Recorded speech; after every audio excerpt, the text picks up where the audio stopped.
Hello everyone, welcome to English Hotel classes. Exercise 24. Get ready for the dictation.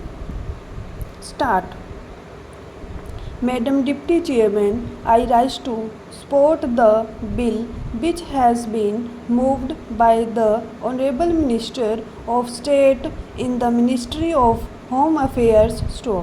This bill incorporates certain sentiments which the country holds so dear as far as the office of president is concerned, and also incorporates the faith of the people in themselves that when they will elect a president, the person who would be occupying the high post would be a person who would have not only the love and affection of the people but would be, as the Honourable Minister pointed out, a dedicated politician whose whole life is dedicated to the service of the nation. Before he became the president, during his occupation of the office of president, and even after he retired from that office. It is this confidence of the people in themselves and the high love and affection which they hold for this office which have resulted in this particular bill being considered by the House at the present moment. The Honourable Minister has pointed out that the President, who has just retired, has fulfilled all the requirements which are the basis of this particular measure, and the measure which was passed in 1951. I wish that he had mentioned the last Governor General also, to whom both the measures apply. Whether we may agree or may not agree with the last Governor General on some of the political views that he holds, there can be no two opinions that the last Governor General was also an illustrious son and is an illustrious son of this country and deserves all the consideration, all the love and all respect of the country which are being incorporated in the present measure and were incorporated in the 1951 Act. While therefore fully supporting the measure which is now before the House, I would like certain clarifications regarding the rules that are going to be made for giving effect to the provisions which have been incorporated in the present bill. In the statement of objects and reasons, we are told that a person holding the high office of president has, even after retirement, many public calls on him, and it is therefore considered desirable to provide him with secretarial staff. It is further stated that the bill provides for a staff which may be engaged for the president. Staff might be appointed for him and office space might be provided for him.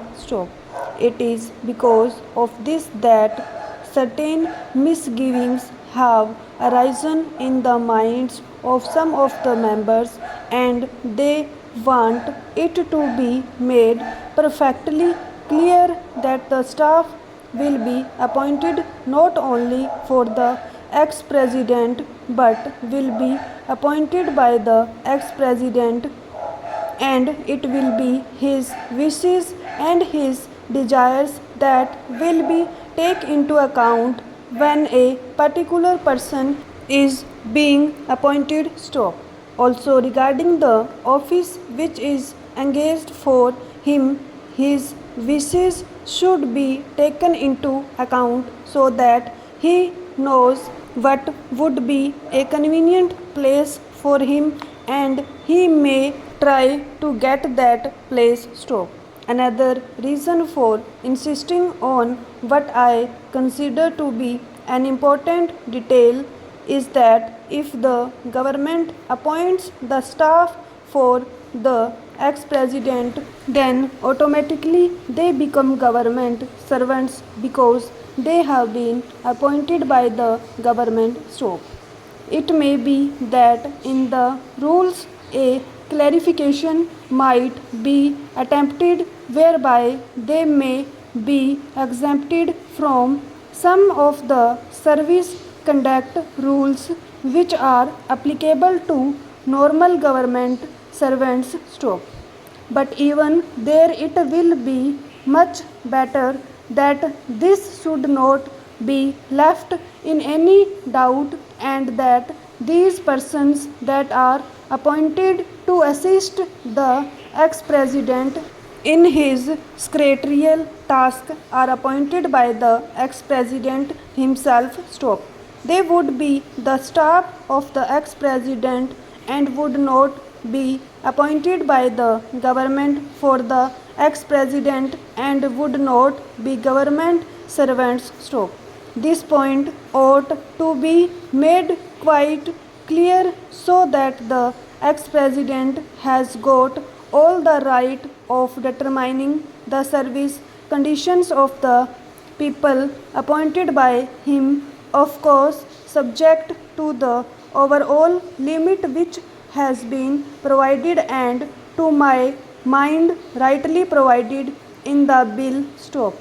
Within that overall limit, perhaps it will be much better to leave the rest of the matter to the President himself so that we may also express our further confidence in the President to the effect that he would utilize it with discretion and with all sense of responsibility and fair play and taking into account the interests of the public and of the public exchequer to stop. Another point which also needs some clarification is regarding the payment to be made for the secretarial assistants and for the secretarial staff. Stop. Normally, government rules require that whenever any such demand is made on the public exchequer or on the consolidated fund of India, a certain formality has to be gone through and that formality of accounting has to be in a prescribed form. Stop.